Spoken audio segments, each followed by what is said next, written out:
And good morning. We're live on the Falcons Podcast on YouTube. We're going to be live on Facebook. That's Atlanta Falcons on SI, and on X on Scout Kennedy. And then we will get rolling on a cool Wednesday morning. Still feels like spring, Nick. Around here, it's about touch 70 degrees and it's baseball weather. So It's been pretty good. Here we go. Welcome in, y'all. This is the Falcons Podcast. It is Wednesday. We are one step closer to the NFL Combine. We are one step closer to free agency in the new league year. We are one step closer to the NFL Draft, which means we are three steps closer to the 2026 season coming already. It never stops, Nick. It just keeps coming. It's a year-round thing with maybe a week off in July. Yeah. I mean, gosh, just excited for the offseason to be here and all this turnover and this Falcons team, which, hope springs eternal this time of year. Everybody's got a chance to get better. And, I mean, it's like we've said before, it feels like a transition season, but playing with house money. What we're going to find with Michael Penix, he made that investment. So far, we'll see what happens. And one thing I will say is I think it will be even if it is a rebuilding season, you should be excited about it too, because you have some superstar playmakers. So we'll see what the product is and the actual, results on the field, which matter more. I'd rather watch a boring team win than an exciting team lose. But with the playmakers that you have, it's at least going to be freaking exciting. Well, and here's the thing, Nick. This was the plan. This was Terry Fontenot's plan, at least part of it. It didn't come to fruition in the 2020-2025 season. It didn't come to fruition. But if you look at the way they handled free agency and the way they drafted, this was supposed to be the reset year. Mm-hmm. It was a bunch of money on 3-year deals or so in 2023 with Caden Ellis, David Onyemata. Jesse Bates has been extended, that type of stuff. And then in 2024, you get your quarterback. You sign Darnell Mooney, which is basically a 2-year deal for 2024 and 2025. And then for your in your draft class that year, you took a bunch of guys that were supposed to replace those older players after you made a run for it in 2024 and 2025, with Grady Jarrett being out, Kirk Cousins being out, David Onyemata being out, these 30-something guys, and then you're replacing them with Michael Penix. You're replacing them with Rook, with Brandon Dorless, with these type of players. So this was always the plan, to have a reset year in 2026.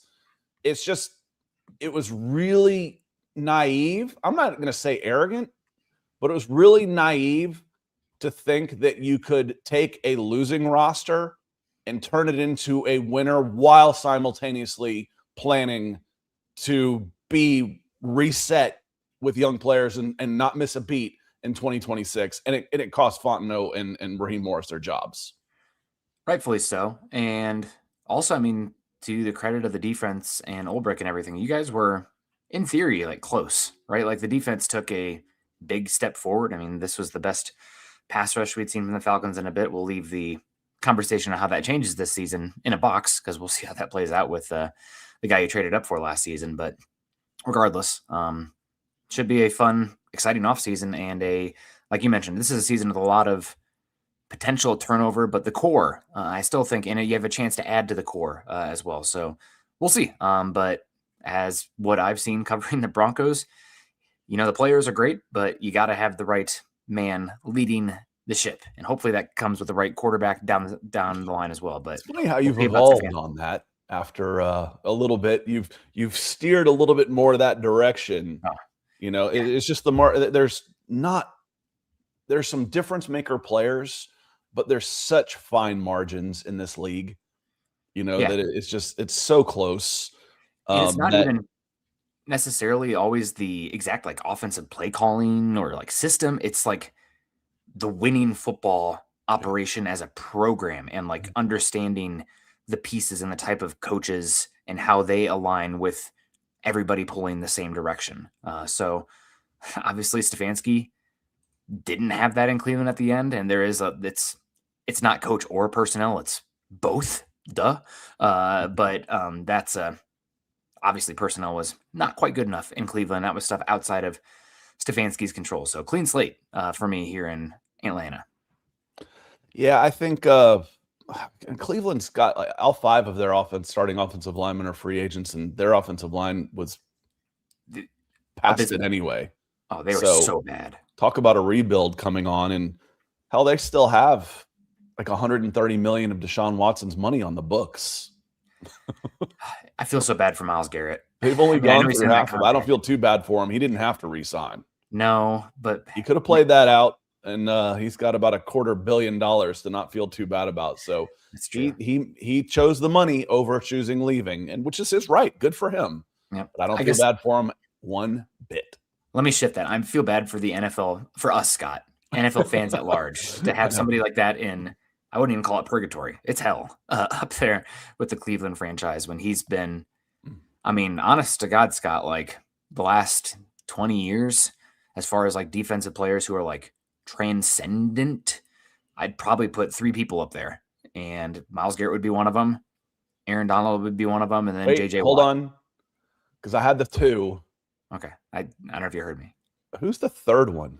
He had injuries, but he won Defensive Player of the Year, I think, 3 years in a row, and he was awesome, but he tailed off quickly because of injuries. Was it TJ? Other one. JJ. Yeah. Okay. Yeah. Yeah, JJ. And I almost feel like it feels like he's been gone a while, you know? Yeah. 20 years. Yeah. His peak was unbelievable. Yeah. I saw him at, I went to a game at the Big House. It was Wisconsin, Michigan, and I was on the field for that game. And I didn't know anything about it. My cousin was having a wedding, and we had a big Michigan site at Scout. I said, hey, if you give me a credential, I'll take pictures for you. And they're like, all right. So I went and watched, and I'm like, this guy's a monster. You know, I'm looking at draft rankings and stuff, and he's like in the 20s. I'm like, he's a monster. What are you talking about? I mean, he's Frankenstein out there. Anyway, let's say hello. That's why we go live. So we've set the show just a little bit, and we're going to talk some salary cap casualties, and not playing casualties. That's different. You know, if we talk about, hey, Clark Phillips could be, cut, or J.D. Bertrand could be cut, they're not being cut because of what they're being paid. Those aren't salary cap casualties. These are guys that, hey, if they were making less, you might like to keep them, but they're not worth what we're paying them. That's a salary cap casualty. So those are the difference there. But we do want to say hello to some folks. And I want to start off by saying hello to Jerry, who has followed the call to action. And Jerry has become a new member. And Jerry has joined Demetrius Hawkins, who became a member right as we went off the air on Monday. So thank you so much.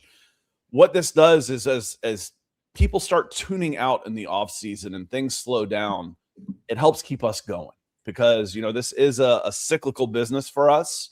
With the season is the best time. Actually, March can be the best time with free agency and draft and stuff. But once we hit May, June, July, the dog days, y'all being members to the show really helps keeping us going. So thank you, Demetrius. Thank you for Jerry for becoming a new member.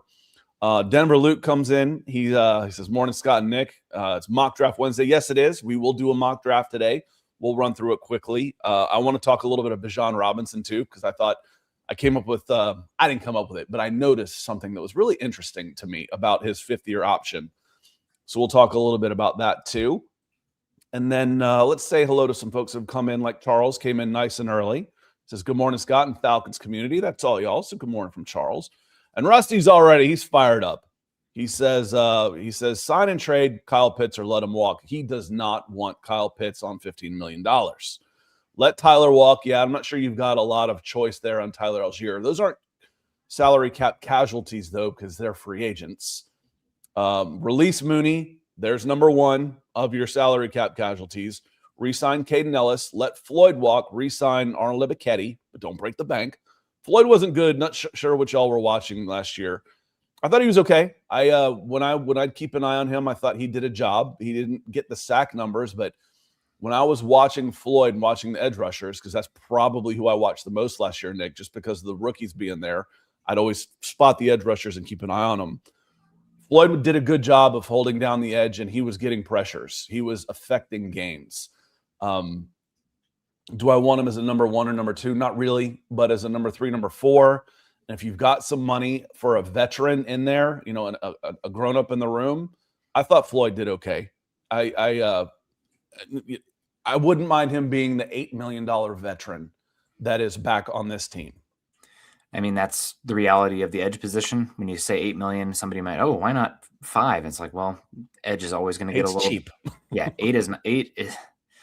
Oh man, what a living to make. But yeah, 8 is cheap, and he raises the floor and brings in a little bit of a known quantity that we saw again, as you said, did a job last season. So again, is he a long-term plan? No, but considering you have some tumultuous issues going on at the edge position, bringing somebody back like that for cheap as your second wave guy who can come in and play, what do you think, Scott? 20-30% of the snaps for a year as you kind of string along to reset again at that position next season, that's fine. That's the reality of many backup positions across the league. Now, do you want to get to a point where you are 4 deep and loving your guys at edge, and then also 4 or 5 deep on interior, loving those guys where you don't have room to sign a Floyd?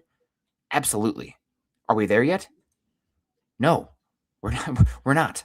So Floyd is fine being back for the right price. How I put it with this team, Nick. Good morning, Robbie. Good morning, Unbeatable. Jerry comes in, the new member. He doesn't have his little bird yet, but he'll get it. So was up just waiting to hear Kyle Pitts has been franchise tagged. I think, to Rusty's point, like, you can't just let him walk. He's an asset. I'm not going to let him walk when I can keep him for, and Rusty followed up saying the Ravens and the Eagles don't spend $15 million on a tight end. So why would the Falcons, why would they do something like that stupid here? Because I think of him more as wide receiver 2, and the savings you could get this year from Darnell Mooney as your number 1 cut candidate is basically enough to cover the nut on Kyle Pitts. It's $18 million and 11. I think he signed 7, but if you split that across 2 years, you can end up saving about 12 this year, split, and then take a little bit of dead money next year. So that's cap neutral by franchise tagging him, and then you've got some options. Someone says, "Hey, here's a, Denver. We think he's the difference between at pick 30." We think he's the difference. We're willing to send number 30 to get Kyle Pitts. All right, I'm listening. I wouldn't do it for anything higher than a 50. I wouldn't do anything. I wouldn't trade him for anything lower than a 50. Yeah, I think I'd want a top 50 pick. I think teams would be calling about round 3 picks, just because. I mean, you even heard from the league how valuable and how good and how young George Pickens is. It sounds like the tag and trade for him is a 2nd rounder. So like, it's when you're having to pay those guys as well, there is a massive, almost, I would say, a full round depreciation. 1, he's double the money. Yeah. He's twice the money. Yeah. In a tag. He's 30 million in a tag instead of 15. 2, he's caused problems at both places he's been. Kyle Pitts has not. Yeah. So I think there's some red flags associated with that, because it is the money. I can get Kyle Pitts for $50 million for 3 years. Yeah. Well, maybe. Who knows what his agent will want? I mean, we've seen the flashes. But I want a top 50 pick if I'm going to move on from him. Otherwise, again, what is my risk with Kyle Pitts if I tag him? Well, that I wasted $15 million. Okay, that was the risk last year by not trading him. Was I'm going to waste $11 million, and you got $11 million of value out of Kyle Pitts last year easily. Yeah, easily. So it's fairly low risk overall if he's back on the team, Nick. I think I'm with you. I think teams will be calling with a 3rd in that range, but it just makes more sense to keep him and tag him. As much as I would love to see him hit the market and Sean Payton get his hands on him in Denver, or seeing what he's like with a more stable quarterback situation than the Falcons have right now. He is still only 24 years old. I think he turns 25 this year. And he's a baby. I mean, there's tight ends that are coming. Season 6. So he started at 20. He turns 26 this year. Turns 26. Well, either way, he's still a baby. 6th year. Yeah. And you see the talent on there. I mean, he just drips with talent. So he's definitely well worth the risk of, even if, you were just repeated last season, you let him walk after this. He's worth the risk to go out there and bring him in. The only question there, Scott, is does this regime value him, want him? Then It's a conversation of tag and trade, because you just are looking to accumulate anything versus nothing. So we'll see. But again, from where I sit, he's talented enough. He's useful enough. He's different enough. And there's still enough upside that the $15 million is chump change comparatively to the cap. Yeah, and that's again, we talk about this, and it's scheduled for 9:00. So when y'all get done, you can go read it or not, since I'm about to talk about it. But the Bijan Robinson thing, Bijan Robinson's 5th-year option, and now Kyle Pitts with his 5th-year option, being that we say one of the reasons you don't necessarily want to take a non-premium position early, Nick, is because you lose the cap savings on the rookie contract. That said, the 5th-year option on these guys is based on their position, not necessarily on their usefulness. And Kyle Pitts' 5th-year option was relatively cheap. His franchise tag will be relatively cheap. Now, Bijan Robinson, and this is shocking to me. It shouldn't be, but it still kind of is. Out of 31 or 32, I don't remember if that was the year that someone lost a first-round pick. 5th-year options. The cheapest 5th-year option in the class of 2023 is Bijan Robinson at $11.4 million. So while you didn't really get a lot of savings to begin with in the first couple of years of his deal, he's a $20 million player, Nick. He's right there with Saquon and Christian McCaffrey. He's a $20 million player that you're going to get for half price these next 2 years because he's only 7 on the end of his rookie deal, and then he'd be 11.4 on his 5th-year option. You are absolutely recouping savings on years 4 and 5 on Bijan Robinson deal. The cheapest 5th-year option in the entire NFL is Bijan Robinson in the class of 2023. And if I was his agent, Scott, I'd be clipping what you have right now and sending it to the Falcons front office and being like, if you want this guy in the building, show me the money. It's obviously people. You and I are both they very. They don't hold out for non-guaranteed. Once the contracts are guaranteed, we don't see holdouts anymore, though. I think running back might be a little. I still think running back might be a little different, especially because he was in the pre-NIL landscape of the NFL. So if I was his agent, yeah. Which means he had to launder his money better. No comment. But that's if I was his agent, I mean, it is the guarantee, but you're looking for the long-term security. So like, obviously, even if it is the same prorated amount, you're getting much more. $22 million on his rookie deal. He's worth more than that. But I mean, it's not like he's, once we started seeing guaranteed deals, we stopped seeing holdouts. Yeah. And that's the way it should be. That's what, you've heard me say a million times, Nick. I don't mind an a-hole. I can't stand a hypocrite. And that goes way back for me. 1999, Jamal Anderson is holding out, and Dan Reeves, who had just cut 3 players from the 1998 team, Jamal Anderson's holding out after having like 450, setting a record for he has a contract. He should be here. Well, you just cut 3 guys with contracts. These contracts aren't guaranteed. That's hypocritical to me. The non-guaranteed. Once they started guaranteeing these deals, we stopped seeing holdouts of guys who are under contract. Now you'll see them. We see them in baseball a little bit because they've got arbitration. They've got You saw them before they would actually sign because they have options. Hell, I'll go back to college. I'll go do something else. But the NFL was totally against players. One thing I will say to this point, Scott, and I agree with you, it has simmered down some, and I would need to look at the data, and this just feels anecdotal, but I feel like teams, and maybe this is because the TV money is so good, and outside of the Bengals, there's not many teams that are drafting well that aren't paying these guys as soon as they're able to. I don't know if there's just more liquid available, but once you see like these good players hit 3 years of experience in the league, a lot of times those contracts are close to follow for some of those guys. At least that's been the case in Denver, Kansas City. Here it's been Ravens. The 4th year, Terrell got it after his 4th year. Lindstrom got his after his 4th year. Pitts didn't want to sign Pitts to a long-term deal for his 5th year option. They did that they've done this the right way because they can franchise tag him. I said Lindstrom, but the one that we're watching now is London, is Drake London. Drake London needs to be signed before the draft. And then you've got on a running back, I've got 2 years of cost control. He's guaranteed almost another $20 million. Bijan's going to be fine, but it is a deal. It is a deal for them. And I would assume the timeline on this, Scott, is we're a year early on this. I don't think he will play on the 5th-year option, or if he does, there's an extension already built in. We're seeing that a lot across the league right now. But if I was his agent, I'd be like, show me the money right now, which you should be for what he's done so far. In the position he plays, it's a different conversation compared to every single other position out there. So yeah, and his impact is, again, he's a $20 million player. Forget the position.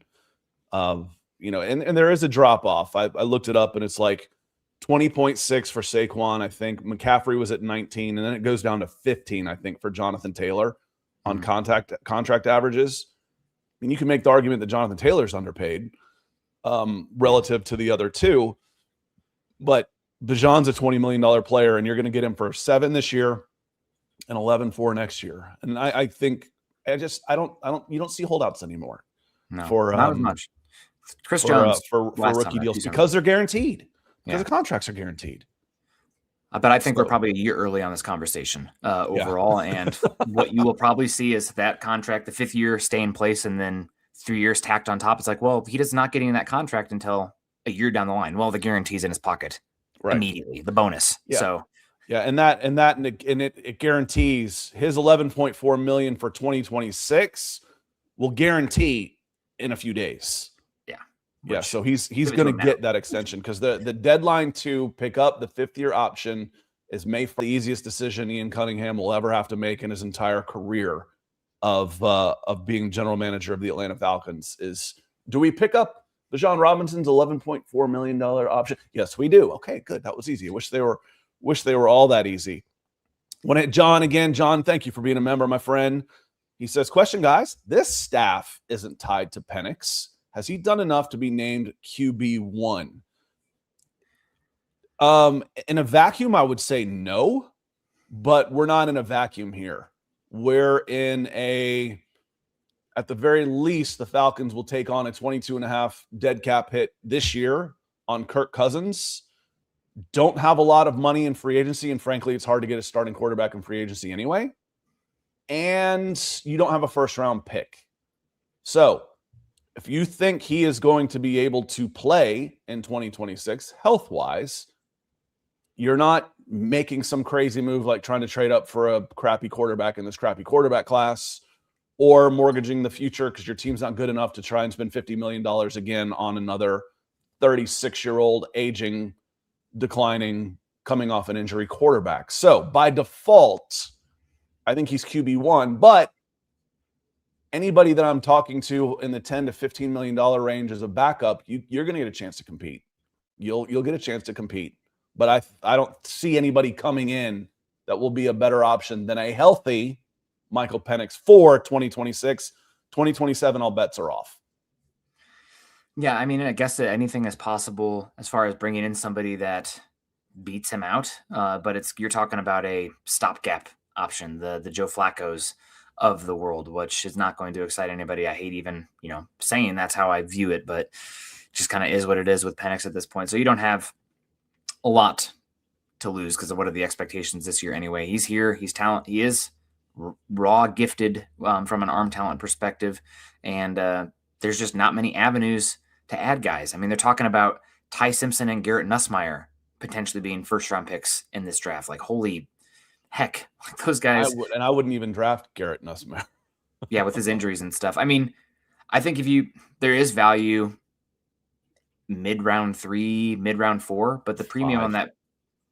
Go ahead. Watched him for a week, man. I wouldn't touch him that. Yeah, I mean, he just does not have the raw talent. He looks like a backup quarterback to me. So does Ty Simpson for that matter. But I haven't watched Ty Simpson as much, but watching Nussmeier, that's not my guy there any more than Cade Klubnik is. Honest to God, it's a bad year to need a quarterback. That's for sure.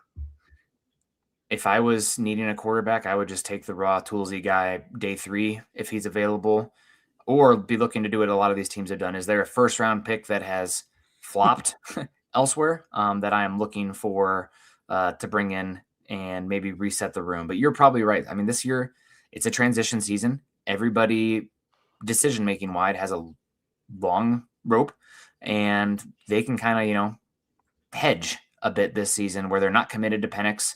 We have him here. He's talented. Here's your opportunity. Oh, you didn't look good.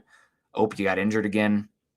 We have to move on. So it's not a good place to be, obviously, but it just kind of is the reality of the situation and which avenues you have in front of you. And speaking of which, I said that Darnell Mooney was number 1 as salary cap candidates. He's really number 2.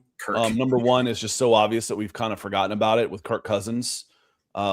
He's basically already cut. That was him restructuring his deal so that he had an expiration date of March 13th. He will be that contract will be terminated by March 13th. Darnell Mooney, he's on 18.4 on his cap hit with a dead cap of 11. So that's $7 million in savings by getting rid of him, and then you can split that across 2 years. Another guy to look at, I think, is Charlie Warner.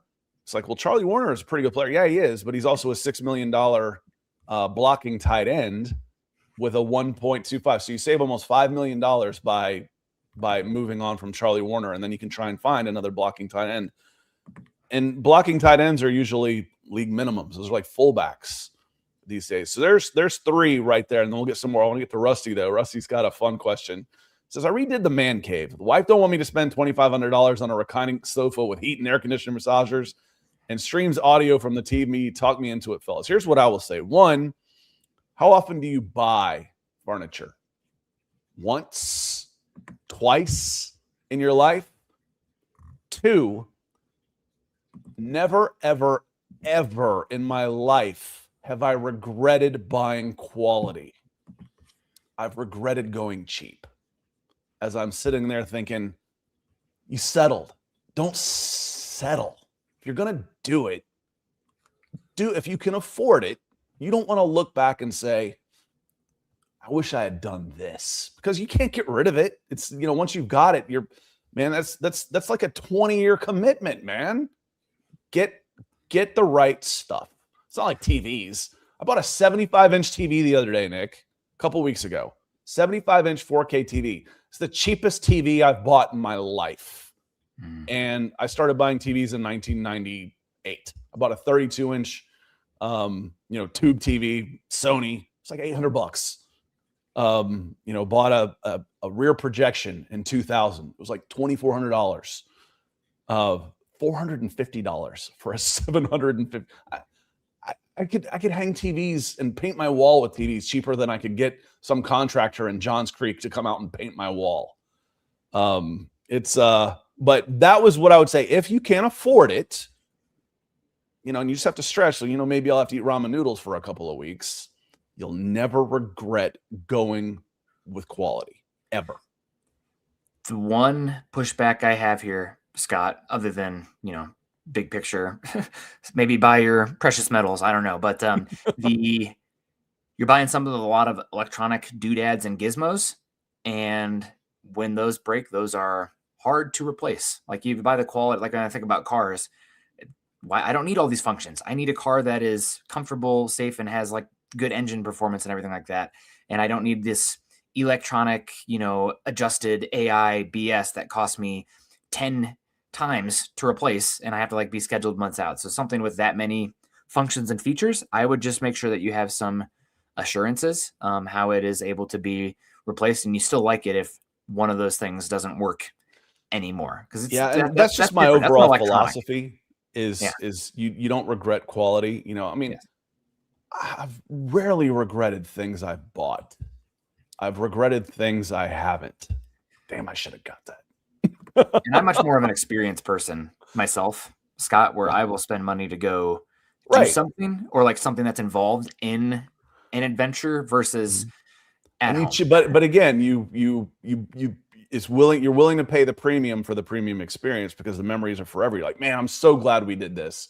What if I decided we didn't want to go because I couldn't really afford it? No. Yeah, it's experiences. I don't know. It's like, remember how you used to stress over tests, and then when you were younger, it's like, and then as you get older, you're like, why did I stress so much over that? In the grand scheme of things, don't ever tell my kids this. In the grand scheme of things, it wasn't that important. With this, it wasn't that important that I maybe stretched my budget a little thinner than I needed to 10 years ago. I got to do this. That was awesome.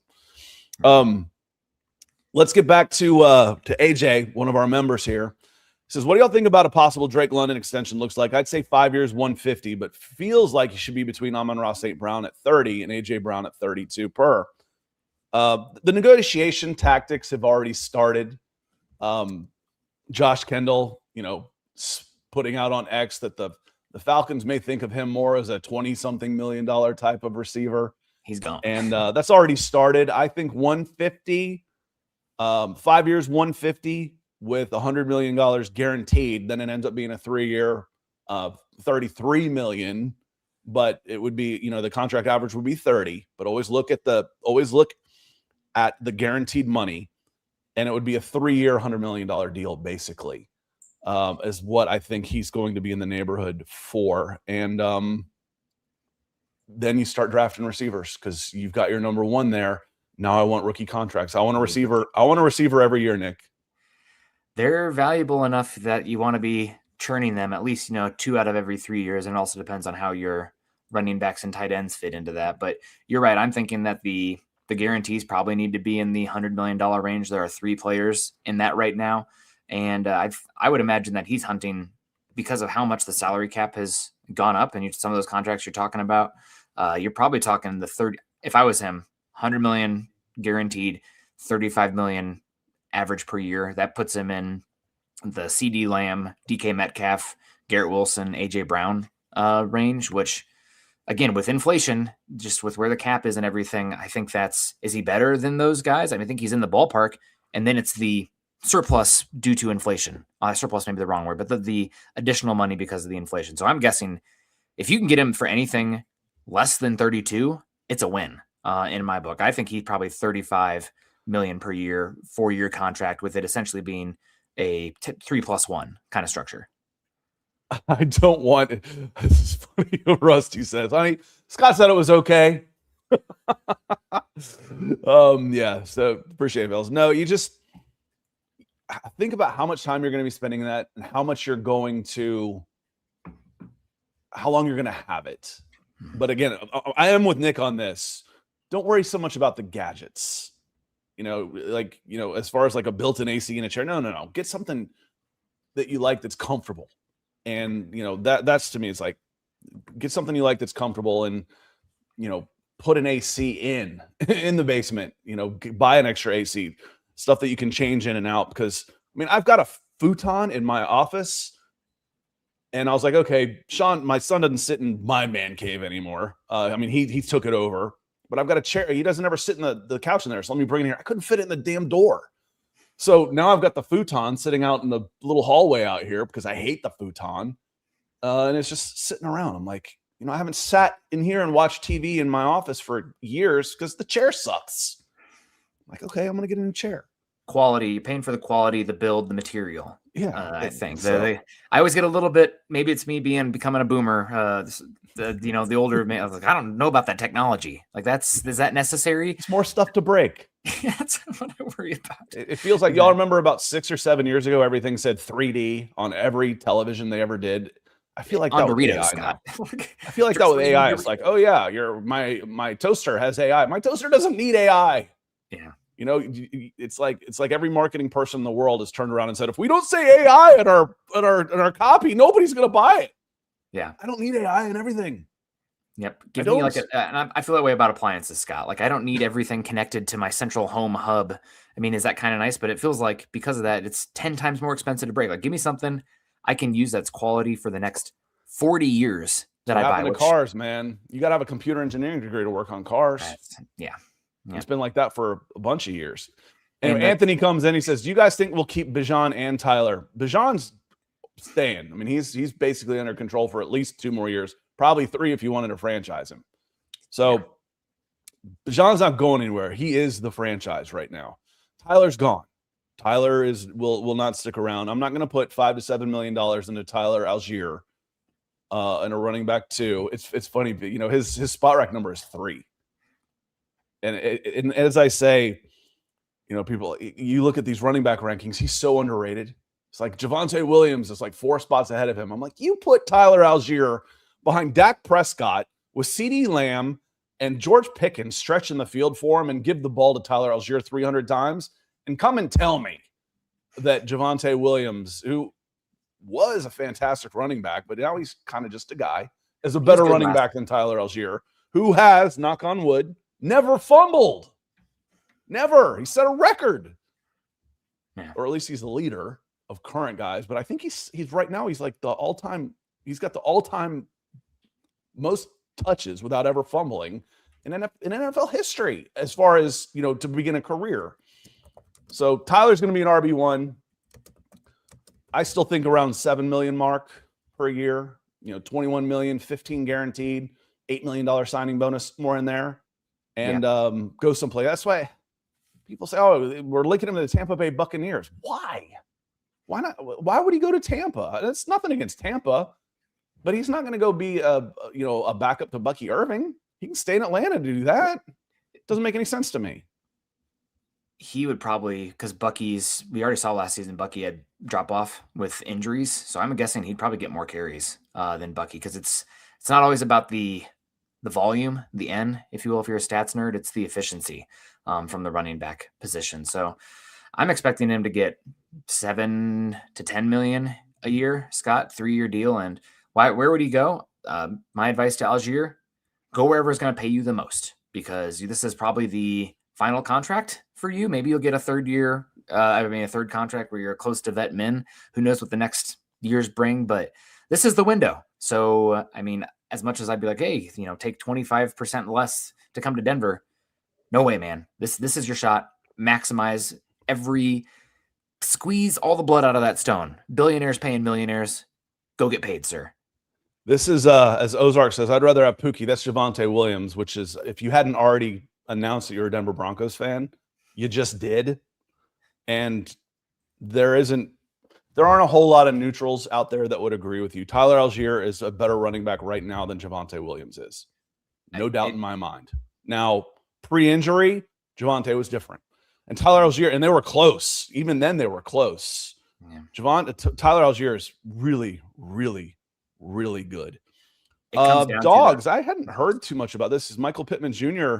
will be released soon. Do you think he'd be valuable number 2 or 3 for us? Well, technically, yes. But Michael Pittman is basically Drake London, but he's been doing it for longer. Michael Pittman's a number 1.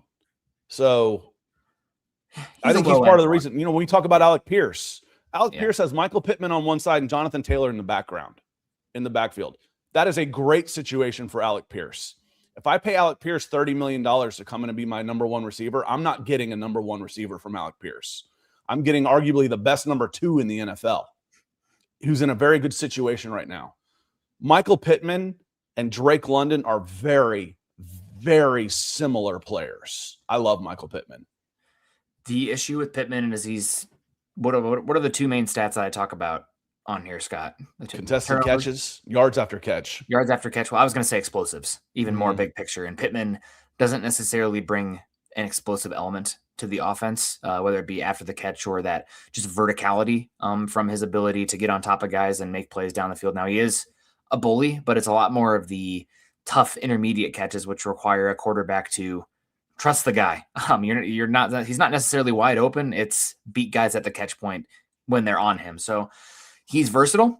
We saw actually a decent amount of inside-outside ability from him last season. And I think he's somebody, along with Drake London, while they both kind of fill similar roles, I think there's a pathway to get both of them on the field. So if he is available, I would be interested personally. Huge market. He'll have a big market. You're right, Scott. And also you're talking about the allocation of resources for this Falcons team.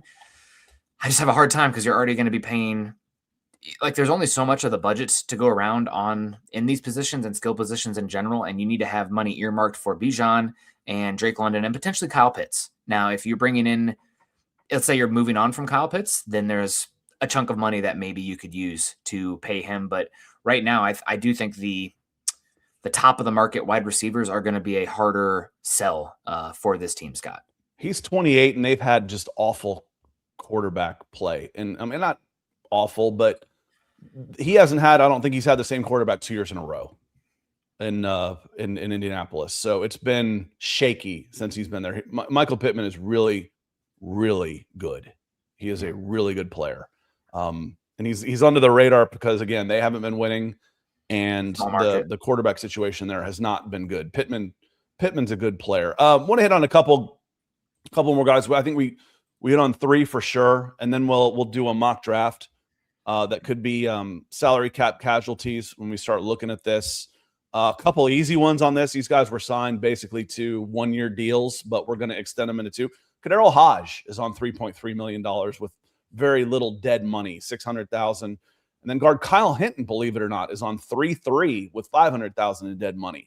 So those guys are gone, and there's 1 minus 6.5. There's $5.5 million that opens up right there. I mean, you got to re-sign people. You still have to bring people in, but I don't need $7 million into Kadero Hodge and Kyle Hinton, I don't play any guard. It just doesn't happen. So that one's on there. And Chris, you're right. And that's what Nick just said. We need to get going. So I've got this queued up on a mock draft. But those are 5 guys you can clear up a bunch of money for. Kirk Cousins, Darnell Mooney, Charlie Warner, Kyle Hinton, and I just said him. Who did I just say? Kadero Hodge, Kyle Hinton. Hodge. Yep. Some other ones that are. And there's a bunch of money right there that can be cleared up without any extensions or salary cap finagling. Some other ones, just looking at the salary cap, where it's, again, I don't think the reason you didn't list them, Scott, is because they're not ones that you probably will do this with, but just the contract itself, at least you have to like check it off, being like, right, what about this one? Nah. Divine Diablo, you can save $6 million with only $3 million dead. Depends on his injury, I guess. What you guys think of him going forward? He's coming back. Yeah, they'll actually probably want to try and sign him to an extension and lower his cap number. Mm-hmm. So I would say give him another year, because he was signed basically to a 1-year deal with an option. He outplayed his option. So Divine's not going anywhere. And then you have some rookie contract guys that they've already been prorated their signing bonus up front, where it's like, I don't know if we love you, former regime. Maybe there's some turnover there, at least like, especially after the draft. It might be like a post, like they don't make the 53-man roster from the 90 because of the cap savings that you can get from those guys. And you're talking about, let me see, I had him right here. Clark Phillips. Clark Phillips to me is a guy that, again, when I preface this, I don't think he's necessarily a cap casualty. He's because he's not being paid a whole lot. I'm not good enough. He's a roster bubble guy, period. Not because of what he's being paid. I do think, though, Ty can go with the savings on that front, where his contract, you only have 200,000 dead and you can save 3.5 million, just how the contract is structured. So again, is that high? I didn't remember it being that That's high. how it works. Yep. We'll see. It depends on where you're looking, because I had this conversation yesterday when Garrett wrote it up. SpotRack calls him 1.34 million. And I'm looking at over the cap. Yeah, and over the cap has it differently. So I went with SpotRack. Okay. And SpotRack says he's 1.3, which makes more sense. Yeah. So because he hasn't played and he's toast. Yep. You mentioned even at 1.3, I consider him a roster bubble guy. And we're gonna get to this quickly. Yeah, let's do it. But Curtis coming in, we'll take our time. Curtis says, "Good morning, Scott, Nick, and Falcons Nation." That's all, y'all. Curtis, thank you for being a member and the super chat. What do you think about Juwan Jennings as an unrestricted free agent this year? I don't know enough about him, Nick. He's a really good blocker, and I think he'll be valued in a Kyle Pitts scheme, or excuse me, a Kyle Shanahan-esque scheme, where that's half the league right now. But he can play that big slot where he's a little bit of wide receiver doing tight end things from a split alignment. So I don't know if he's necessarily what this Falcons team needs, Scott, is somebody to decompress the defense and create a little space, because Drake London isn't necessarily a vertical boundary 20 yards down the field kind of guy. You're looking for somebody to, you need Alec Pierce to his Michael Pittman. Yeah. Yep. You're looking for somebody to create some explosives with lower volume in terms of the passing targets necessarily. So like Tyreek Hill, somebody mentioned here, I wouldn't bring him in here because I don't think he's a POS. It doesn't make sense for this team. But that skill set on several levels. The Z, who can do a little bit inside outside stuff and bring some verticality to the offense. But you know me, Scott, I'm always here for, especially if you're trying to build the plane out of Bijan Robinson, somebody who can come in and block like a monster, like Juwan Jennings, and create, we've seen it with Bijan, a lot of opportunities here where for some teams maybe it'd be a 10-yard run, but for him, he gets that one extra block and it's 80, 90 to the house. I mean, that blocking, I think it has a compounding effect on the offense. So we're going to get into it here, Scott. I know that you got your picks coming up here. We got Elijah Surratt, Drew Shelton. I will say Surratt was really talented. He just really, he doesn't move well, Scott. Like you watch him flip his hips and stuff, and like he still makes the plays, but I think it's the Jarvis Landry conversation where he was useful, but he fell to the third round. Mm-hmm. And I don't think he was Jarvis ever really didn't run that well. I had Jarvis at a camp, and I had him at like 4.77 two different times. And LSU fans, because he was an LSU lock, like, is this going to be the number one receiver in the country? I'm like, no, he's not. And he's like, well, it's too soon. I'm like, I've already got 3 guys ahead of him. How's he ever going to be number one? But by the end of the year, by God, I put 5 stars next to his name, and he played it in college too. Yeah. I didn't look bad doing it. He was like that Anquan Bolden guy. I mean, he's just good, but the lack of speed is what really kept him, I believe, from being truly elite on the third level. High school elite, college elite, not quite fast enough. Golden Tate, y'all remember him? Loved Golden Tate. He was one of those guys too in college. Not John. That's not who I'm thinking of. Not Golden Tate. Golden Tate was good, but there was another receiver. He wore like number 20 that I loved for LSU, and he had a bazillion yards. Former running back receiver. Anyway, Mike, thank you for the super chat, my friend. I don't know that I'm going offensive tackle or wide receiver here. I went there, and I am going to. I took this before James Pierce was arrested. I took Zion Young before. I do think there's a conversation for Max Leonacher because I think he's got a chance to be the best tackle in this class. He is an absolutely unbelievable athlete. And talking with people who cover offensive line specifically, I mean, he didn't play football until college, JUCO, Scott, and he is ascending fast. And you know what I've said about this team? I mean, the wide receiver stuff, I feel like it's a more easily immediate solvable piece than the offensive line tends to be, where the offensive line is like a garden. It's the person who plants the tree that they'll never see the shade from. So again, this is a transition season for me, house money for a lot of these guys. So I'm not against Zion Young. Like again, Scott, if you like straight up have Zion Young higher, the edge position, he's more classic 4-3. He doesn't offer as much of the is he coming, is he going value that you see with some of these sim pressure teams. But I do think there is a conversation for Max here, as well as Blake Miller. I think both of these guys are going to end up first round picks at offensive tackle. So again, I'm here for Zion, but I think edge is deep enough where you have to have a conversation about offensive line too at the same time. Tackle. Well, we've got a trade in here. It says, why would they not? They're not interested in trading for this pick. Then why did you say they did? Oh, trade 0, because I don't have my glasses on. That says 0, not 6. That's why I'm like, well, shoot, let's move down one spot. We got no trades for this one. Can you scroll down too, just a little bit, see if there's any wide receiver that like just pops on here? So far, no. Not really. No, I don't like Bernard that much. Chris Johnson's a really good. Derek Moore. Oh, in 11v11, I think he was actually better than Zion Young. He's different. Zion brings that early down size and length, where Moore is. But Derek did a really good job against the run and setting an edge too. When I was watching, because I just watched 3 days of 11v11 of this team, and I'll start putting those out there. It would be Zion or Max. I mean, it depends on. How would y'all feel in the taking Max makes a lot of sense, but it would be a little anticlimactic. This isn't a guy that can necessarily. Well, you might be able to. The problem is like, God, I wish I could cut Caleb McGarry this year. Next year you can. He's on 15.5, or he's only got like $1 million in dead money. So this is the last year of Caleb McGarry's contract. I mean, it makes a lot of sense to me here, especially not knowing what we've done in free agency here. We've got to go tackle.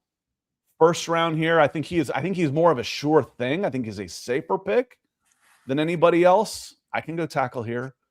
I think about this team long term, especially with where they are in terms of their. They're going to need a tackle, and they might need a quarterback in 2027, and you don't want to need both. You cannot need both. Because you're running out of tackle room with Matthews and McGarry. Their time is about up. I don't want to need both in 2027. I really like Max. There's going to be a conversation about Blake Miller as well. I can live with that. Let me see. Okay, so we're here. This is where I start to like to trade down a little bit. Yeah. Jake Slaughter was really good in team at 11v11. I'm not all that interested in tight end. It's too early for me for a running back. Corner makes a lot of sense.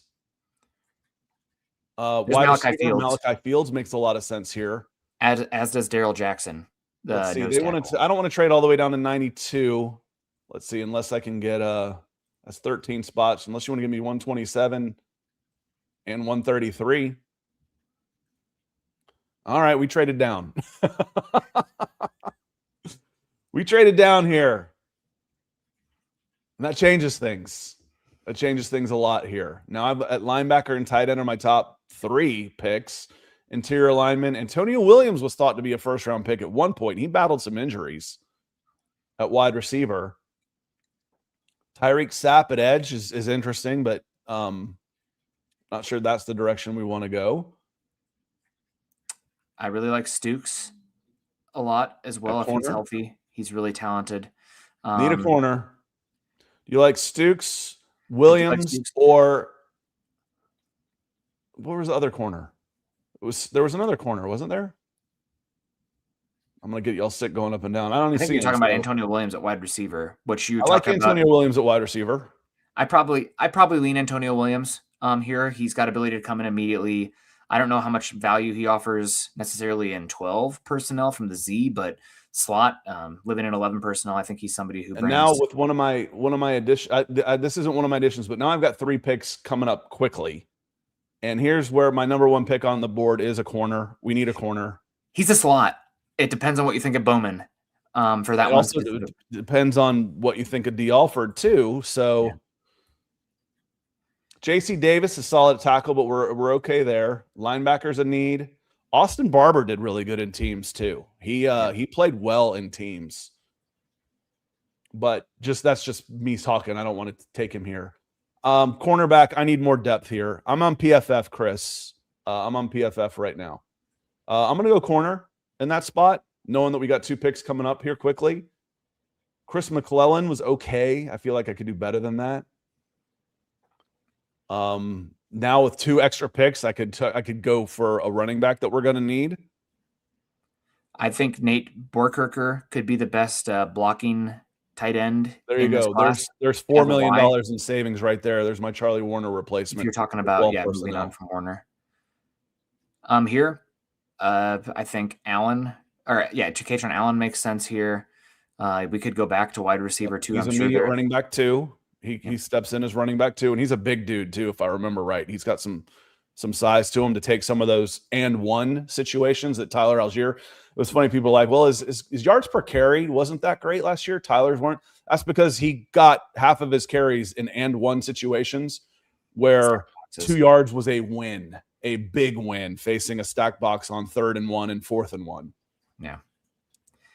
We haven't gotten a linebacker. Jeremiah Wright had a really nice Senior Bowl.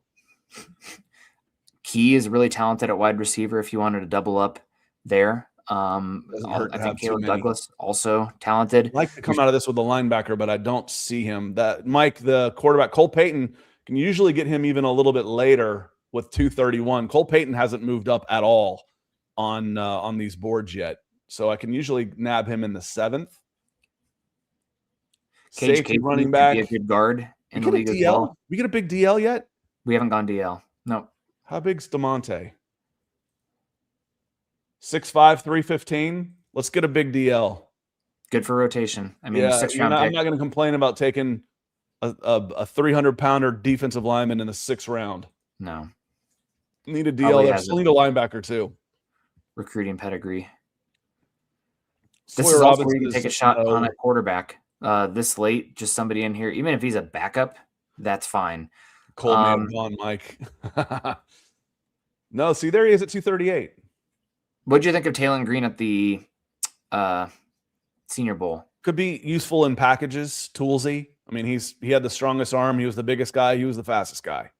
But he was erratic as hell and Cole Payton can run almost as well, and he's left-handed, 230 pounds, looks like Tim Tebow out there, and threw the ball a lot better. Yeah, personally, I have the 7th-round pick. I'm probably swinging for the fences. Whoever I think has the better tools is probably who I swing on. But if you want to take Peyton, God bless you. Plenty tools, and he only played 1 year as a starter, so his upside is still there. So I'd go. If it's between Cole Payton and Taylor Green, I would take Cole Payton on these guys. And then let's just take a look at linebacker. I tell you, the linebacker who I really liked, there are a couple of them actually, but was Heineke out of Oklahoma. Was really good. But I do think I want to go with Payton here at quarterback. Cole Payton draft. Terry says, if the Raiders were down for it, would you trade pick 38? We don't have pick 38, so maybe 48 for Max Crosby. If I could get Crosby for 48, I'd probably do that in a heartbeat. Yeah, do that in a heartbeat. Without question. Yeah. Hit submit. Slam that. So you had a cost control option. Tight end. I got a tight end. I already re-signed. I already franchise tagged my tight end. And I took a tight end later for blocking purposes. But yeah, Max Crosby would still go for a first-round pick and change if and when he hits the market. So he's only 28 years old still. Yeah, he's got 4 years of his prime left. And like I said, if in 2024, if you had offered the number 8 pick, which turned into be Michael Penix, if you had offered the number 8 pick to the Raiders for Max Crosby, you would have been laughed out of the building. No way. And they needed a quarterback. They're like, no, we're not trading number 8 and a chance to draft Michael Penix for Max Crosby. But then as soon as he puts on a Falcons uniform and people become emotionally attached to him, and the brass starts talking about all these wonderful things about how awesome our franchise quarterback is and people are invested in him, then it was heresy to talk about trading Michael Penix for Max Crosby, despite the fact that he hadn't thrown a single pass in the NFL. He's the savior, Scott. So I knew what you meant, Terry. It's cool. So Max is he's a top 10, I would say, of most valuable defensive player in the NFL. Yeah. So, I mean, edge, if you're a pass rusher, you're going to be up there. I think this is a pretty good draft. We went tackle, and this ended up being one of those future picks, really. But again, you were on your 3rd right tackle this year. You don't really have a 3rd tackle, period, left or right this year. I don't really care if Storm Norton comes back or not. He hasn't played, and he was just the guy anyway. And McGarry, we don't know. McGarry's got his problems anyway. Max could beat McGarry out head up, and then McGarry becomes a swing tackler. Kick him into guard at times. He's a bulldozer. Let McGarry be your 6'7", 6 offensive lineman tight end type when you want to go big and jumbo. So we dress wide receiver. Antonio Williams has some upside. Need a corner. I feel like what we did not come out of here with was a linebacker or an edge. But I have said, Nick, it's fairly easy to get productive linebackers in free agency for cheap. Yep. The one that's tough here is edge, but you made your bed when you went premium positions with your first 2 and you're lacking premium picks. So like no matter what, somebody's not going to have a seat as far as the position there. And we opted for stability and upside on the offensive line, which from where this team is at, again, we've talked about it a lot. You're probably in an evaluation year this year. This is a pick that whoever your quarterback is, whether it be Penix, again, this could be a Penix savior long-term, or whoever comes in afterwards, you're setting up your position and room to be better. And also the other aspect is we talked about to start the show, Scott, how horrific the offensive line was for the Browns this last season. It's a non-starter for a functioning offense, especially from a Stefanski perspective. So this is something that's setting the table, being like, we cannot be that bad on the offensive line and function. So and what we don't, because you have to have tackles. Have to. You can't hide those guys. I can hide edge rushers a little bit. I can hide guys on defense a little bit, scheme around them. I don't want to be in the position in 2027 going into next year's draft. God, it's 27 already. Yeah. I have to have a tackle. Well, I got one. Now I'm good. Now I feel better about things. And I think he's going to go he's going to end up going top 20 also. Like, it's not just like we win a tackle, Scott. It's somebody who's talented that the simulator, I don't think, is caught up on yet. Yeah. I'm actually going to put his video up today. I went through all of the teams yesterday, and then all of the ground one-on-ones from day 3. So basically, I've got all of the Max Ianachor. I can't pronounce his name. I think that's good enough. I think it's Ianachor. Ianachor. I went through I've got all of his video logged. I just have to cut it up and put it up. That will be done today.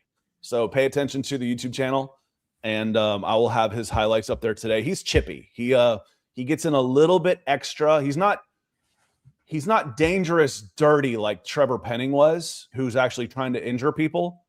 He is, I'm going to give you a little extra shove to the face as soon as the whistle blows, kind of nasty. And I come out for a lot of these positions, especially in the trenches, Scott, like how many people walking the earth are actually that tall, long, explosive, and fluid. Those guys are easier to identify.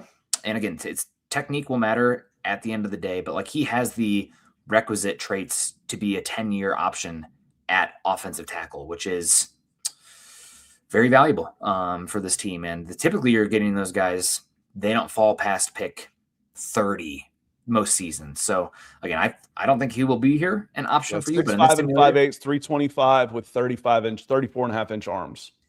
I mean, he's prototype. Yeah. And he moves different. So kind of reminds me, oh gosh, who was the right tackle that the Cowboys ended up taking a couple years ago from Oklahoma? I don't remember. They had like a Tyron and a something Smith they had a couple of them for a while. Not one Tyler was a guard, Smith. and then one was Tyron was the guy scouted in California that was there forever. They took a tackle who is, again, year one. Was the ROI incredible? No, it's an offensive tackle. While you're looking that up real quick, Chris, what if Bergeron moves to left tackle? I mean, he played tackle in college, but I start wondering, like, how long can you play guard in the NFL and then move over to tackle? I don't know how often that happens. I don't know. Assuming, and here's the other thing about this, Chris, is I think Matthews will be here longer than McGarry. At the very least, they're both gone, next year. But I have a hard time seeing McGarry. He won't be back on that contract. At the very least, they'd give a 2-year extension on that. So, but if you're talking about maybe moving to right tackle, that would be different. But McGarry is on his last year. I think this is his last year as a Falcon. Michael, good to see you. Appreciate Island Mike taking care of us. He was powering us up with some coffee. And then I got my Lion Coffee care package in the mail this week too. My goodness, Patrick. Lance got it Lion too. Coffee. Thank you Tyler so much. Guyton. Go ahead. Tyler Guyton. He's dealt with injuries, but talented. And I do like the premium resources along the offensive and defensive line when possible, because then you can dictate terms up front. Your playbook is open when your offensive line can block, and you're a threat to run on every down because the offensive line is good. Didn't they have like a Tyron and 2 Tylers? They took Tyler Booker, Tyler Smith, left guard, right guard, and then Tyler Guyton. Are they all 3 Tylers? Yeah, you're right. It is. Well, no, Tyron Smith was the kid from but now the desert out in California. He was 245 pounds. I said, this is the best damn offensive lineman in the country. He was the first guy taken that year too. Yeah. Nick, you get out of here. Say goodbye to everybody. I'm going to continue the conversation just for a moment. Say goodbye to everybody. All right. See ya. Bye. Thanks, Nick. We'll see you later. Continue the conversation here for just a moment. What's the greatest moment in Atlanta sports history? I say the slide. Sid Bream, Game 7, bottom of the 9th. What say y'all? That one or Morton Anderson's field goal are the two I remember being like most out of my mind excited about. And the third one, and nobody ever thinks of this guy, is Evander Holyfield knocking out Mike Tyson. That one is up there too. Whenever anybody starts talking about like the greatest things in Atlanta sports, people always forget about Evander. Evander is my all-time favorite Atlanta athlete. Number 1. So, it wasn't necessarily in Atlanta, but we claim Evander Holyfield, and him winning that one. I was out at, was it $3 Cafe in Buckhead when that happened, watching that on the big screen with a bunch of people. That was a blast. AJ, I've watched this one a lot of times. Not the greatest moment, but Jorge Soler's huge home run. Thing of beauty. My God. My goodness. And Terry, I didn't even want to bring this up, but it wasn't necessarily the catch, but the pick 6, I think, was when I was like, again, cheering to the point where you don't even know what you're doing. was the pick six earlier. That game was a bigger one for me even than that catch. I didn't want to bring it up because of how it happened, because it was a fleeting moment. Michael, should we go after Chubb from the Dolphins? Chubb's battled injuries. I still think he's going to be a little more expensive. We'll see where it comes up. But hell, I mean, he had like 11 and a half sacks. It was the second highest total of his career. So you're on the phone with him for sure coming in. You're definitely on the phone with him. So yes, he's an option. I don't think Tyreek Hill is. Bradley Chubb is somebody, I think he'd pick somebody else. He's played his whole career in the AFC. He's getting a little bit older now, so would probably choose somebody that's a little bit closer, and he's made a ton of money already.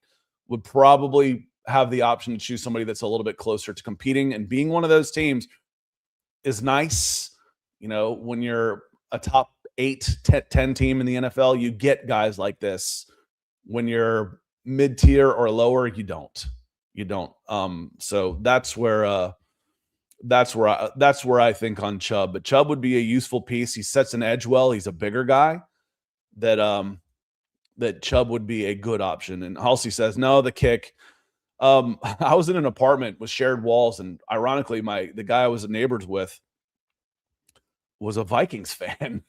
So he came over when he heard us and came and knocked on the door and gave us because I watched that one. That was probably January of '99. So I was still in an apartment at the time. I bought my first house in 2000. That one, I remember, there's a few times where you're just giddy, and that was one of them, especially for an 80s kid, who hadn't seen hardly any kind of success up until that point. So Halsey says, did injury at right tackle cost the Falcons a Super Bowl? Which year which one do you mean? I don't remember on that one. Certainly not this year. That wasn't the problem this year with injuries at right tackle. Mike coming in says, what about the backup QB? That's Malik Willis from Roswell High School. He's from just down the street. Are they going to re-sign him in Green Bay? Probably can't afford him. Could we get him? Probably not, because he's probably going to be in the 20 million range. One, I think that's too much for a guy with such a small sample size. Two, I don't think the Falcons can afford it anyway. Three, a young guy like that will want a chance to be named the starter. He'd want to go to a place where I can be the starter for a year for sure. And I don't think that's going to happen here in Atlanta. But yeah, he's from Roswell too. So I can pass Centennial High School where Mike McDonald is on the way to Roswell to where Malik Willis was on those guys. So want to say thanks again to y'all for coming in. You can get a final look at our draft. What did we get? A B? We got an A-, top 38% on this. I would like to have come out of this with a linebacker and maybe a defensive lineman a little sooner, but we've got a foundational piece at tackle and then two premium positions of need with our next two picks. So solid on that. And yes, the number 2 quarterback in that draft was Desmond Ridder. And so he went before Malik Willis. And the number 1 quarterback in that draft was the last guy taken, which was Brock Purdy, Mr. Irrelevant. So listen, y'all, I'm going to get out of here. Was that Tyson Clabo? I didn't remember that. I wasn't quite as invested in my time and knowing all the players in 2016 as I am nowadays, where I make a living covering the Atlanta Falcons. I didn't then. So wasn't quite a casual, but close. But I do want to say thank you to all of y'all that have come in, including Jerry, our new member. Demetrius, again, shout out for becoming a new member in the last couple days. Denver Luke, one of our Broncos fans, comes in and checks in. Rusty, good luck with the man cave. But just think how long you're going to have it. Hey, I'm going to buy this for the next 2 decades. If you can afford it, get what you want. You don't want regrets and something like that. Every time you sit in your chair, man, I wish I'd gotten something else. Curtis, thanks for being a member, and the super, and Mike as well. So I'm going to get out of here. Make sure you are paying attention to Garrett. Garrett will be back on Thursday night.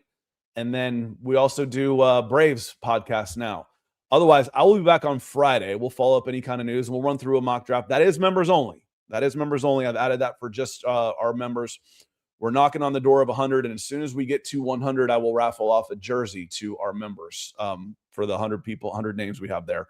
A jersey of your choice that would be available to you. Otherwise, I'm going to get out of here. I got some day baseball today. We're 4:00 over at Mount Pisgah. It's nice when your away game is the school that's closest to your house. Love that. And then I will see y'all on Friday. Appreciate everybody for being here. Thank you for the support. Y'all have a great rest of your day. We'll see you on Friday.